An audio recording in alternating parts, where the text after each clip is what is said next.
Hey guys, everything under the sun here.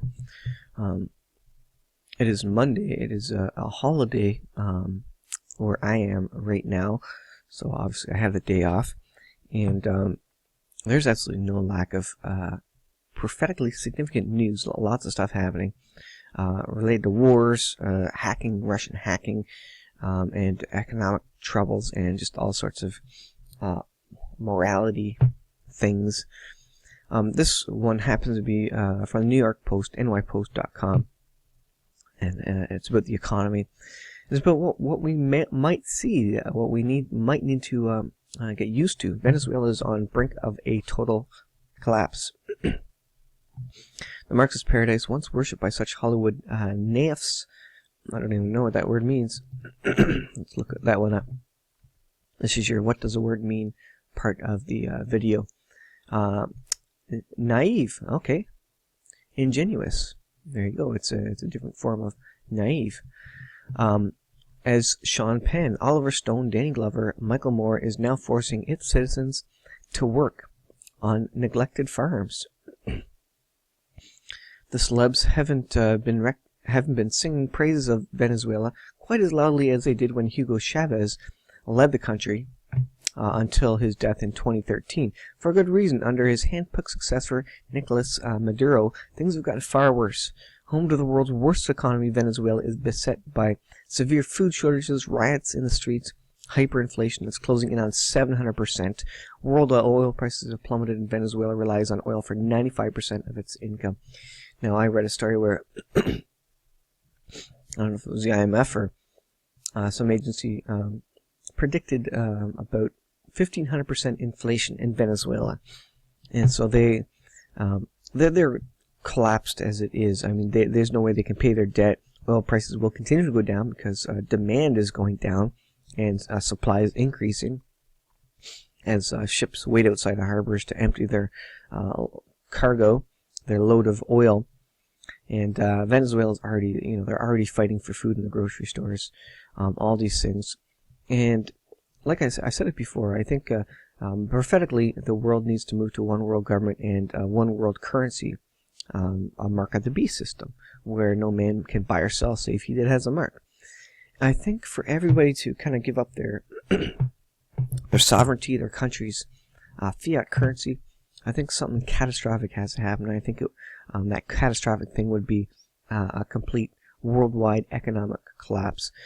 And so if you want to know what a collapse looks like, what the troubles are that you will encounter, Venezuela, and that's why I do reports on it. Venezuela is a perfect example of what occurs when inflation starts really kicking off, hyperinflation as they print money to try and get out of the situation, and then as food sources grow scarce and people don't accept fiat currency, etc. Agriculture was neglected as Chavez and Maduro placed all their economic chips on crude and elected to import goods from abroad while spending on social programs that rallied the poor behind the government. And this is communism. This is getting the poor people to rally behind the government, to depend on the government.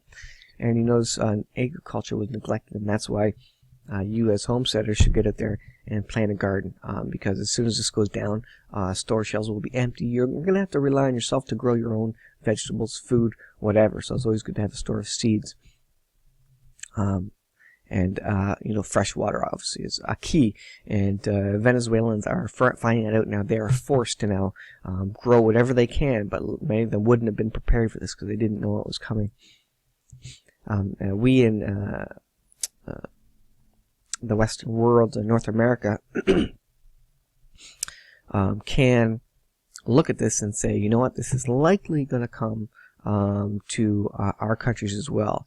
As the world is trending that way, I don't see another kick the can moment where we push it off another 7 years. It could happen, but it doesn't look that way right now. And I think this is a good prime time, especially the fall period, with the debts where they are, with the Deutsche Banks of the world ready to collapse, and a trigger event is all it needed. War is there. Russia's hacking U.S. servers right, left, and center.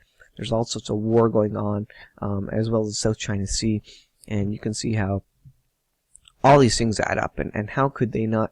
How could they simmer for another 7 months without boiling over?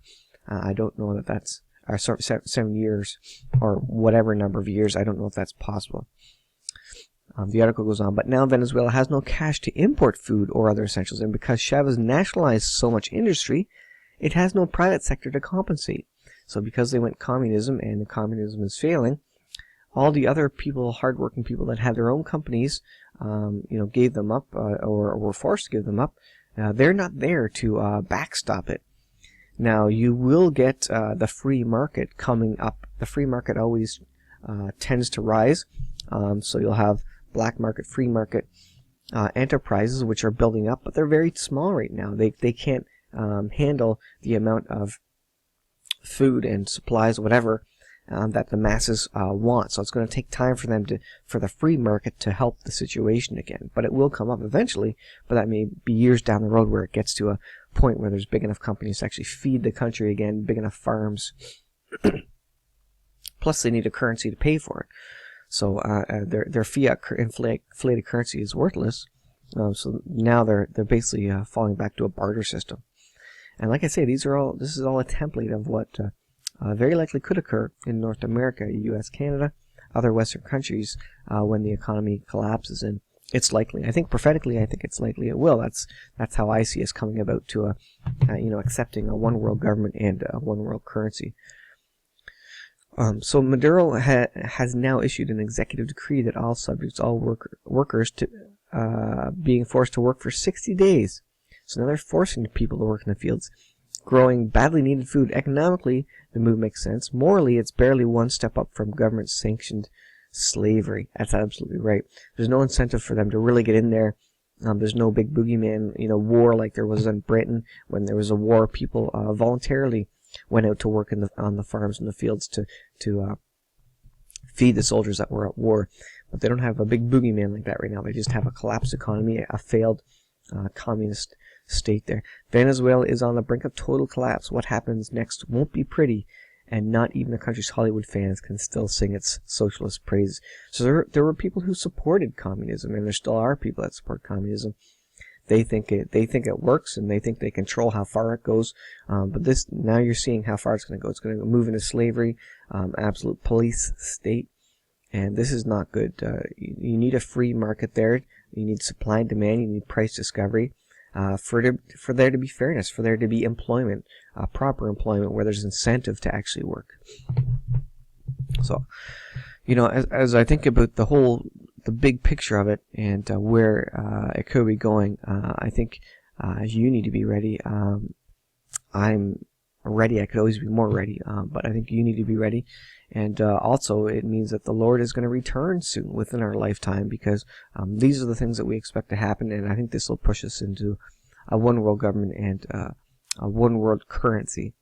And but we may see this sort of thing happen in our countries prior to that, because we're going to need to feel the pain before we give up our sovereignty in these cases. So I'll leave it there, guys. I'll put the link in the description. Thanks for watching. We'll see you in the next video.